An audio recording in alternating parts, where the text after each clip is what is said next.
Zonja Saatçia ka përmendur të tjera lëvizjen vetëvendosje dhe shkarkimet e fundit që kanë ndodhur në subjektin ton politik, dhe për të cilën unë kërkoj një adresim, sepse mendoj që ajo nuk ka faj pse çuditet, për shkak se në të vërtetë këtu po flasim secili për oborrin e vet, dhe kjo është në të vërtetë çka ndodh në lëvizjen vetëvendosje është ndryshe nga ajo çka ndodh në qeveri.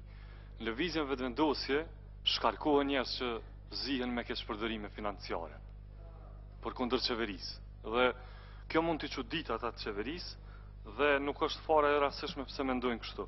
E dyta deshta t'i mbroj rekomandimet tona, edhe seriozitetin e rekomandimeve tona, për arsye se jo aty janë lexu rekomandimet, por i sulmoj dhe ma jep një rastin t'i mbroj edhe një herë.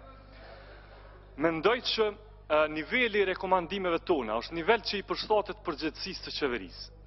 Ne nga qeveria nuk mund të kërkojmë tash hajde krijoni 200.000 vende të punës. Sa i kanë premtu, sepse e dim që kanë mashtruar dhe kanë rajt. Na nuk ja u kërkojmë ato për të cilën ata kanë gënjy. Na kërkojmë atë sa qeveria ka kapacitetet e saj. Kemi fillu fillimisht me transparencën.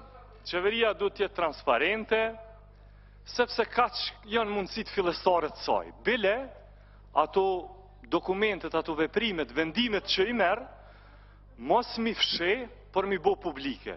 Pastaj këtu ka edhe tema tjera shumë të rëndësishme, nuk është vetëm publikimi i këtyre gjërave, po është për shembull të rritet kontrollin dogana.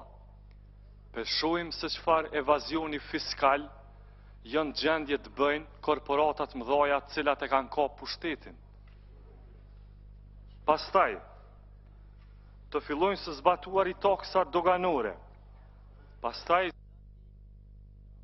Qa 30 sekunda, Glauk, të lutem. Glauk, vazhdo 30 sekunda, Glauk, vetëm të lutem. Pastaj, sa i përket minatorëve të Trepçës, ju ka dhënë një premtim. Ai premtim duhet të realizohet. Pastaj, sa i përket qeverisë, sa i përket strategjisë për punësim, që ka dhënë qeveria e Kosovës, ne kërkojmë specifikim të dihet se si konkretisht do të punësohen gjitha ta njerëz të cilët po e pjesëtut për ato premtimet e qeverisë për çdo ditë, sa njerëz do t'i punësojnë, aty është një mas marramendse.